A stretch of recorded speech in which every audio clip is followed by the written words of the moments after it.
excited. Stacy was 18, and she was described as a very sweet and kind, beautiful girl. She had been modeling, and she absolutely loved that. Now, Suzie, on the other hand, was a little bit different than Stacy. She was described as being a strong, outspoken person, and people always kind of wanted to be around Suzie because she was always down for a good time. They said she was a lot of fun.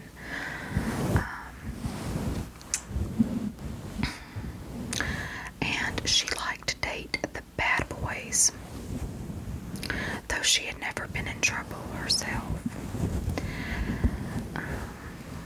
She worked at a local movie theater, and it was said that she had trouble reading.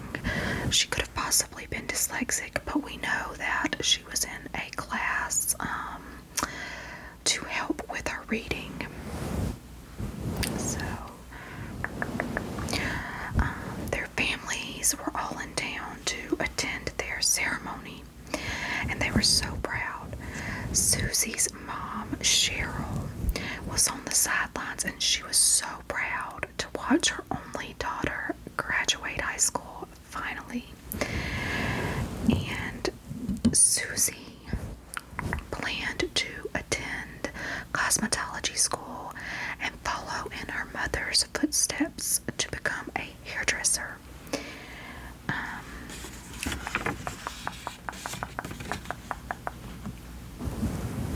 They had a lot of plans after graduation, and all these people were throwing parties, and they were planning to hit up all of them and just party up all night. So the next day they planned to go to Whitewater Water Park, and it is just this huge water park, and then it was in Branson, about 45 miles away. And they planned to meet up with several friends at Whitewater and just hang out in the sun and have a good time.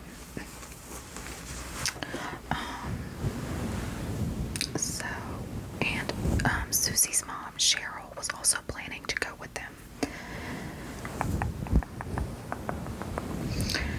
So, after going to several parties, Suzie and Stacy planned to crash at their friend Janelle's house.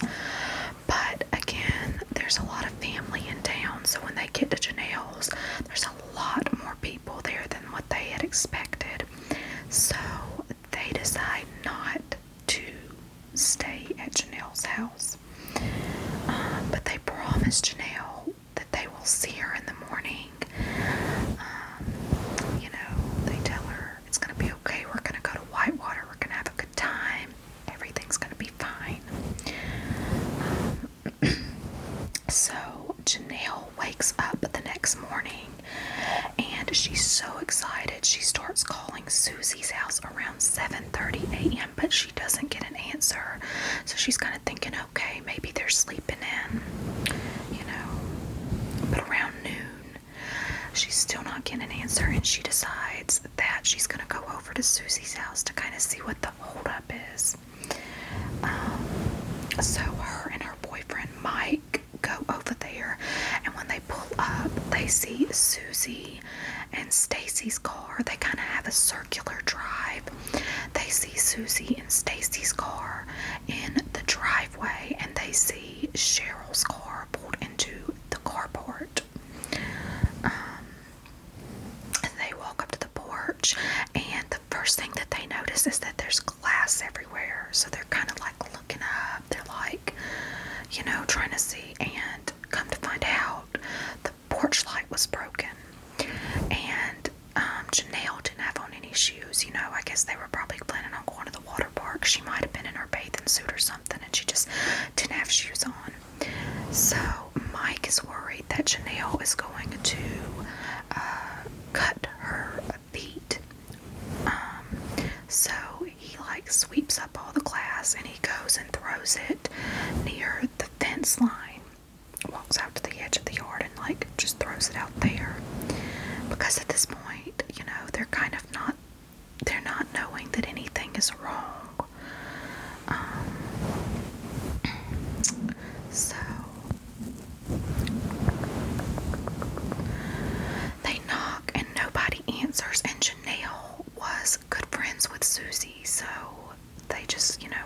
in. She tries the door, it's unlocked, and they go on in. They walk in through their living room and kitchen, and, they're calling out. Nobody's answering. So Janelle's like, let's go out back and see if they're out there. They go out back, nobody's there. So they come back in, and the phone starts to ring, and Janelle, they're going to go to leave. And Janelle is like, maybe that's Suzie or Stacy. She's, thinking maybe they went to a neighbor's house or something. And she answers the phone. And, it's a man saying sexual, explicit things to her. And so, she just hangs up. She doesn't know what to think of this. She's very confused, but she remembers that Suzie had complained of prank calls, so she kind of just chalks it up to that.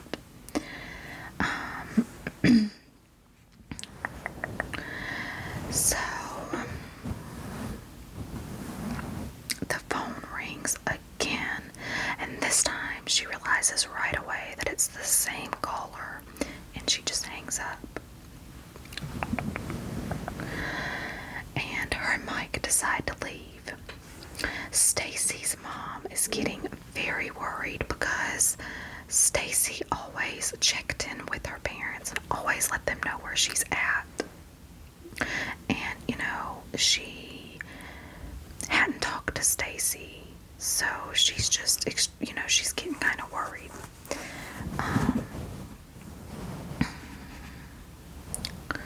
Because the last thing that she knows is that they were supposed to be sleeping at Janelle's house. Because Stacy had called her the night before and told her mom that she was going to be staying at Janelle's. She doesn't know at this point that the girls had ended up going to Suzie's. So Janelle's mom calls Janelle, and she calls Janelle's house, and Janelle's little sister picks up and tells Stacy's mom that the girls had slept at Suzie's house. They changed their mind and they slept over there.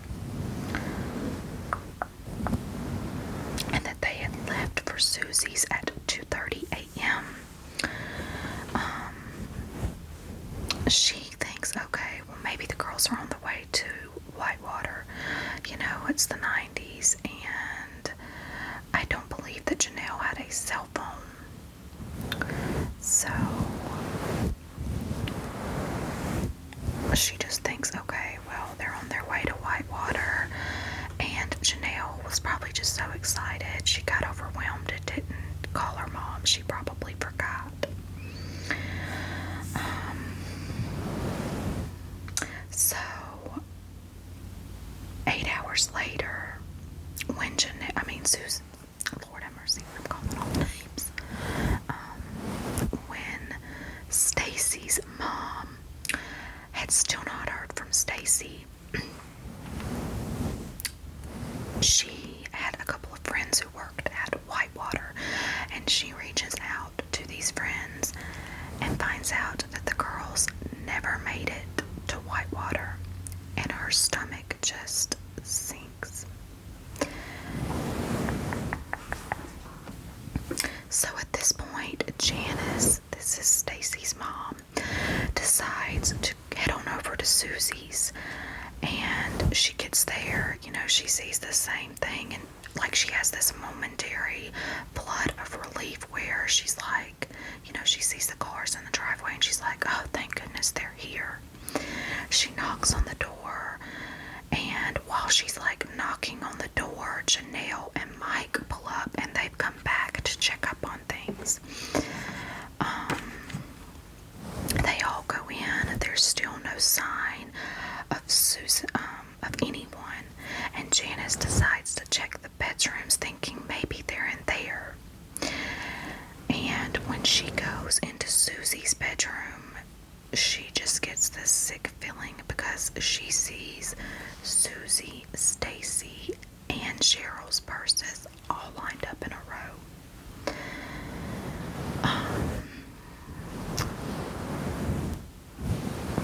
The fact that all three purses were lined up just kind of felt off to Janice. She's like walking around the room and she sees Stacy's clothes folded up neatly on the dresser and her shoes are underneath. These were the only clothes that Stacy had when she left her house. And so this is when Janice really begins to panic because she's like realizing Stacy wouldn't have went anywhere without clothes. She goes through Stacy's purse to find her wallet, her driver's license, and her makeup bag. And it was unheard of for Stacy to go anywhere without her makeup bag. And so her mom's really panicking at this point. She calls her husband, who tells her, okay, I'll meet you at Susie's house. At this point, it has been 12 hours since anyone has heard from the girls.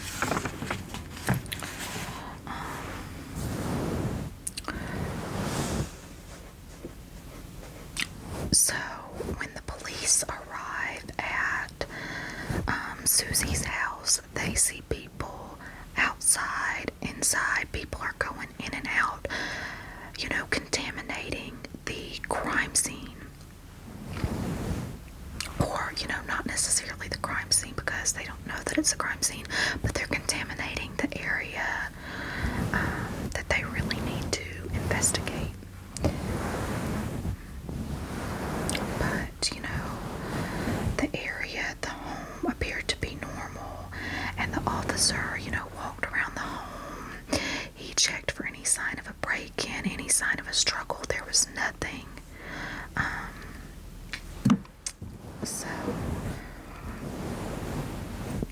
And there was evidence that the girls had been there that night. There was makeup wipes where they had taken off their makeup that I guess were thrown in the trash.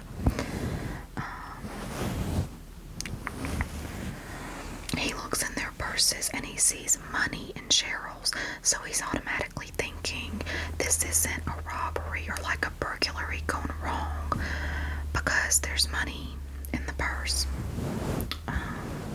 Now I'm not exactly sure how much money, but I'm thinking it was probably a good bit. So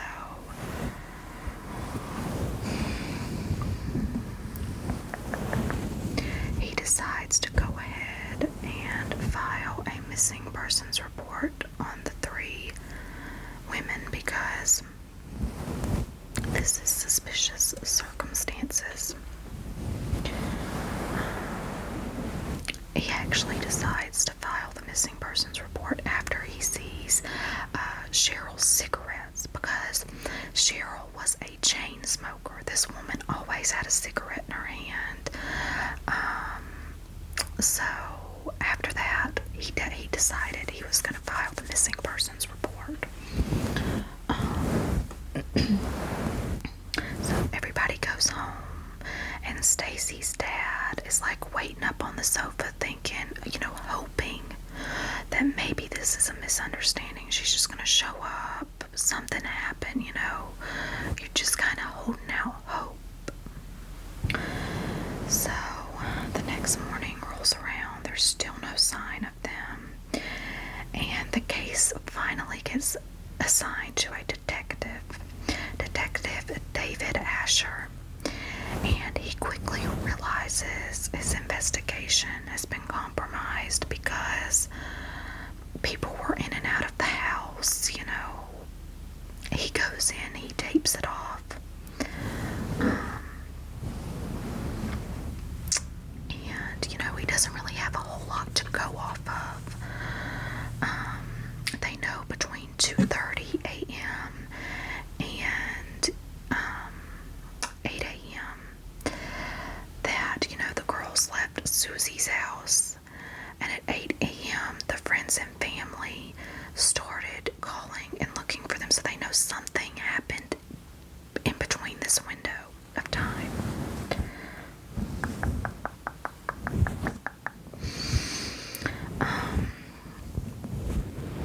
They're thinking that maybe one or several perpetrators somehow got the women to leave the house.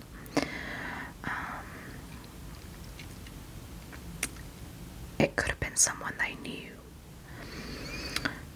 So, we don't exactly know, but that's kind of what I guess the police and the detective were leaning towards.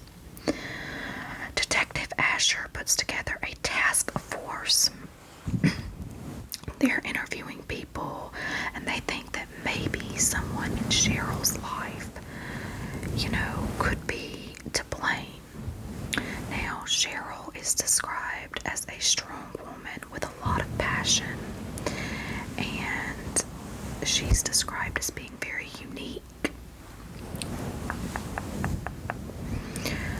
Nobody could think of anybody that would be enemies with Sherrill.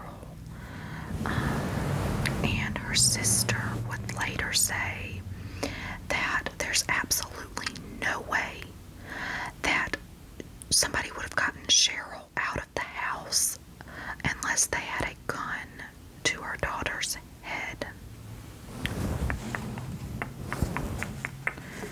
So, there's that. She had recently divorced Susie's stepfather, and they had moved into another house, and she was really enjoying life being single and being able to focus on her daughter. She was really enjoying a fresh start. Both her and Suzie were excited to have a fresh start.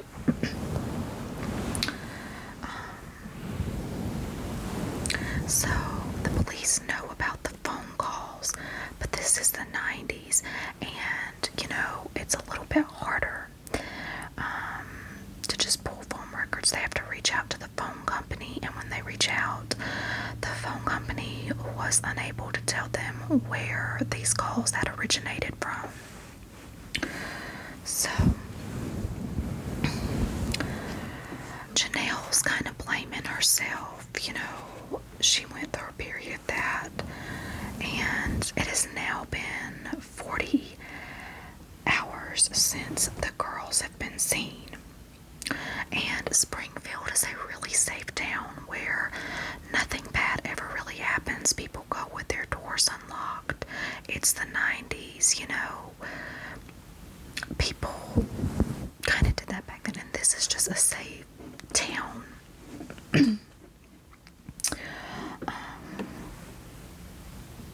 So the community really rallies together to try and find these women. They're putting up flyers, they're looking everywhere. And then the media gets a hold of the story and really gets it out there. And this is when they would be dubbed the Springfield Three. The police department is getting thousands of tips at this point.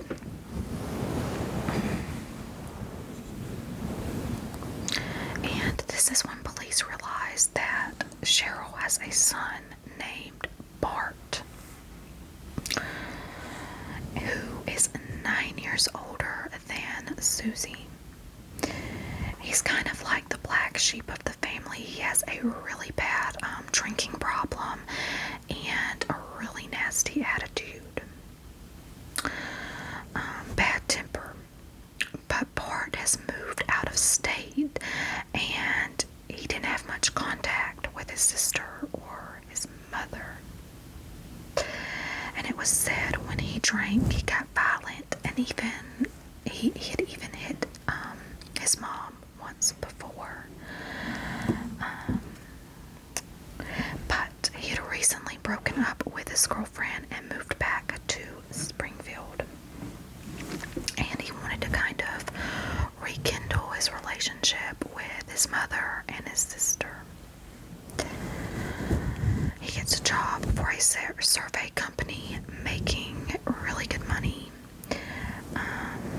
And Susie's really ecstatic to have her brother back, but Sherrill is very hesitant. She's not exactly thrilled about it. She's very worried.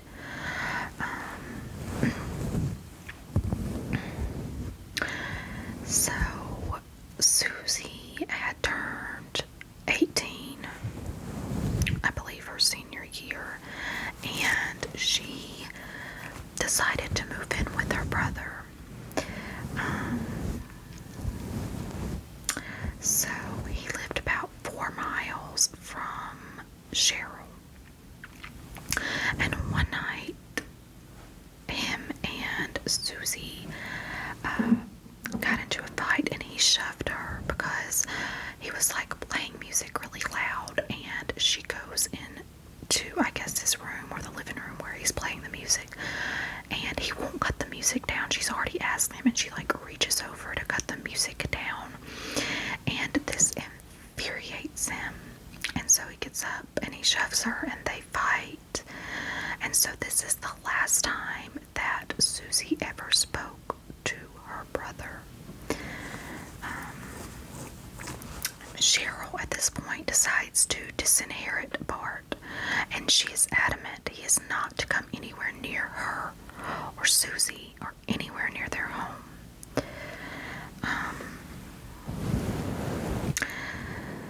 So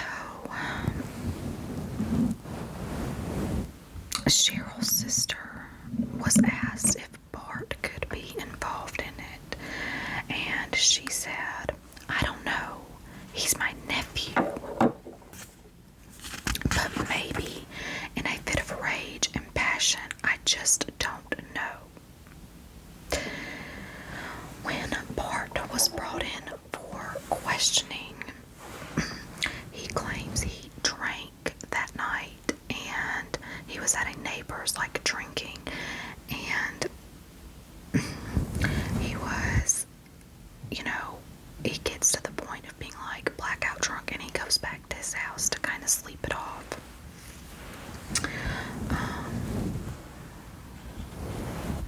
So they bring this neighbor in for questioning, and the neighbor says, yeah, he was there till about 11:30, but Bart doesn't really have anybody to say, yeah, he was at his house all night.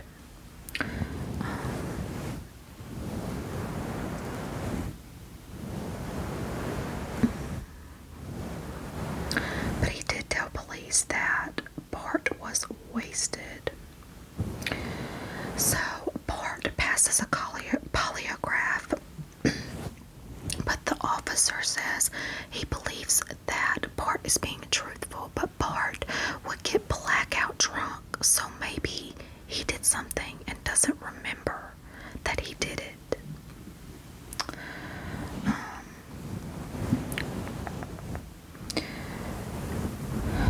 There's, no evidence at this point. Lake Springfield was drug, helicopters, cadaver dogs. It turns up nothing.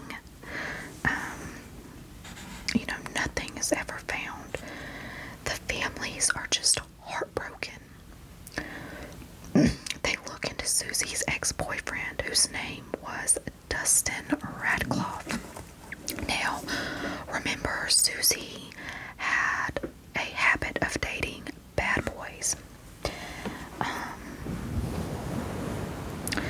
He worked at the movie theater with Suzie, and it was said that they had a really good relationship up until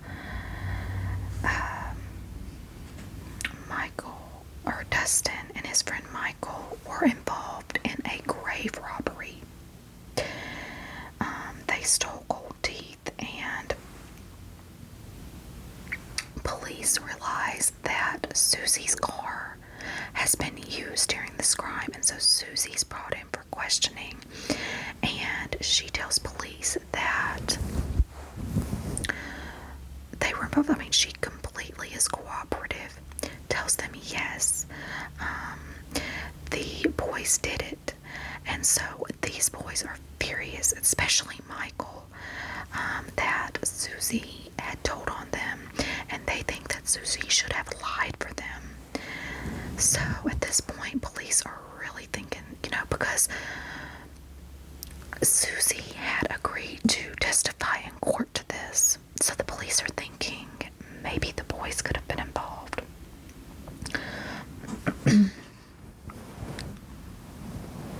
So these boys are brought in for questioning. And when they're brought in for questioning, Michael doesn't even try to hide his hatred. He tells police, quote, I think they're dead. He didn't say that. I'm sorry, guys. Let me just rewind that. He tells police, quote, I hope they're dead. I wish they're dead, unquote. And the police officer who was interviewing Michael said that the hairs on the back of his neck stood up.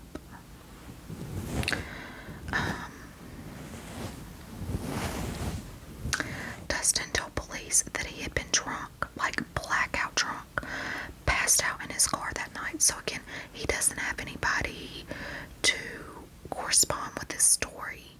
So all they have is his word saying that he was drunk in his car. They both pass a polygraph, so police have to clear them. They're also cleared with using fingerprints. So they've passed a polygraph, they've used their fingerprints, they're cleared. So the police have no evidence, and all this time is going by when one day they get a tip on the tip line that they need to look into this man, Robert Cox. Robert Cox had been convicted of an assault with a deadly weapon, and he was a prime suspect in the murder of Sharon Sellers in 1992. So, Robert had moved to Springfield, and he had worked for a phone company. And this phone company had been surveying land around Suzie's house. So, the police had found a connection between him and the Springfield Three. So it's very possible he could have seen them at their house, something. So, and all of this, like them surveying the land and him working there, this was all around the time of the disappearance. And he had previously worked at a car dealership where Stacy's dad worked. So it's very possible that he could have seen Stacy, because Stacy was always taking her dad, lunch, dinner. And Stacy's dad even said that he thinks it's just too big of a coincidence. So he's brought in. He denies any involvement. He says he slept at his parents' house the night of graduation, and then early the next morning he attended church with his girlfriend.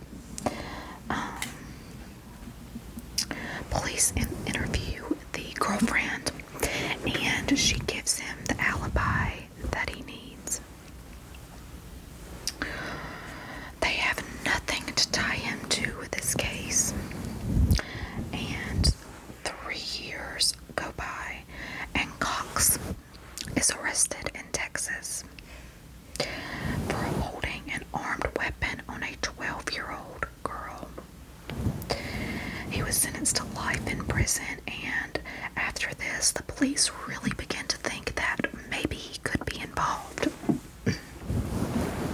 So they go out to Texas and they interview him, and this time he won't talk to police, and he doesn't deny being involved, but he also doesn't say that he is. So they go back and they interview his ex-girlfriend, and this time she completely changes her story. Says that she was never with him that day. They never attended church. You know, she could just be lying. We don't really know the truth at this point because she said before it was true. Now she's saying it's not. She could just be mad at him and being lying. We don't know. I don't know why they couldn't go to the church and ask people at this church, did they see them there, you know, but I'm not sure if that ever happened or not. So, a local TV station interviews Cox in prison, and they ask him about the Springfield Three. And Robert says, quote, "I know they are dead. I know that," unquote. And the reporter asks him, so this isn't a theory that you just thought up. You know they are dead. And he says, quote, I just know they are dead. That's not my theory. I just know that," unquote.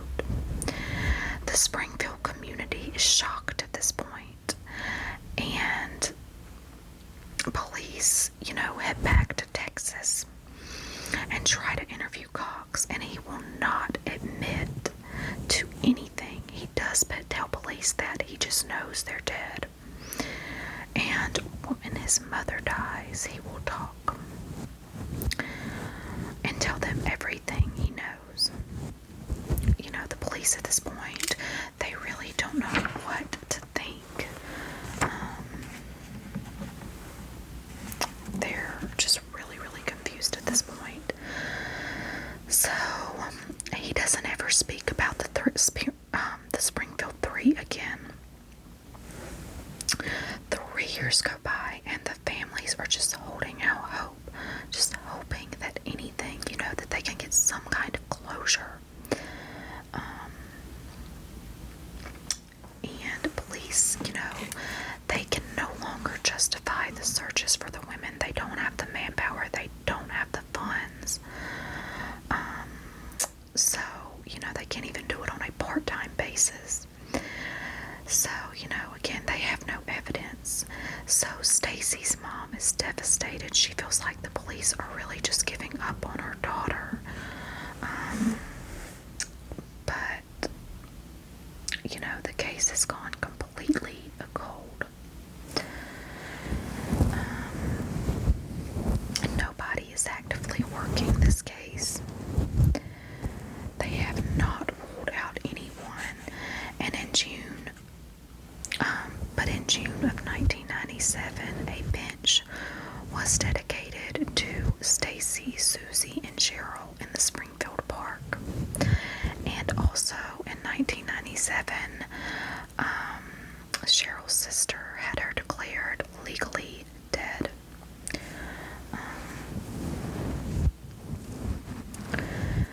So there's a $42,000 reward for information in the case leading to their body or any information. Please remember that no detail is too small. If you have any information, please contact the Springfield Police Department at 417-689-TIPS. It will be 30 years in June, and these families have no closure. Stacy's parents have been completely devastated. They need some kind of closure. Please, if you know anything, call that number. It will be down in the description box. There was speculation in 2007. I don't know if it was a tip or what, but there was speculation that the women may be under a local parking garage called Cox South Hospital. And a local writer hired a consulting engineer who went in and he used his equipment, and he said that it detected 3 distinctive objects, but police said they didn't have enough evidence to dig up this parking garage. So, and it was said that the 3 things that he detected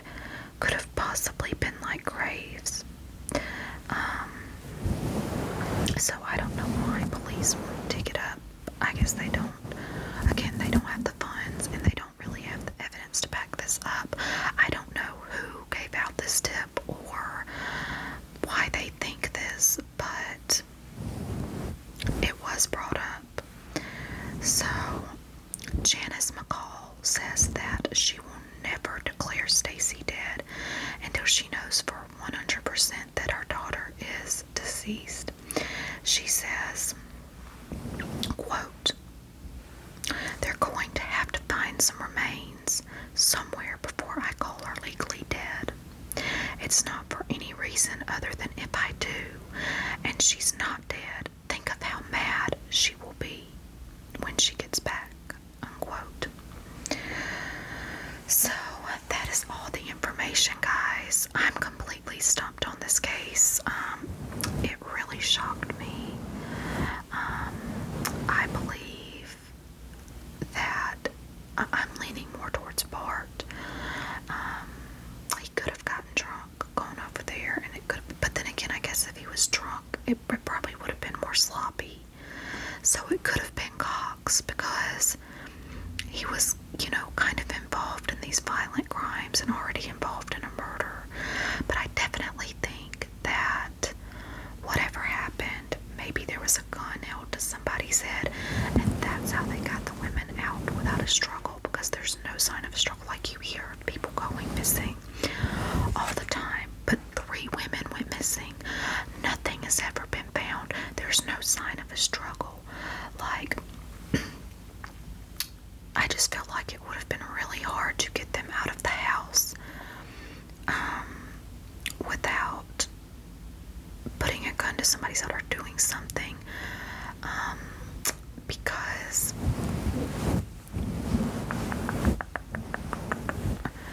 there just wasn't any sign of a struggle other than the broken porch light, but it was compromised because of it being swept up. So anyways, I don't know what to think, guys. Leave your theories down in the comments. Let me know any cases you want to be covered. I hope you enjoyed this. I will talk to you guys again soon. Please pray for these families. Please, please, please pray they can get some coverage. Some closure. I will talk to you all again real soon, guys.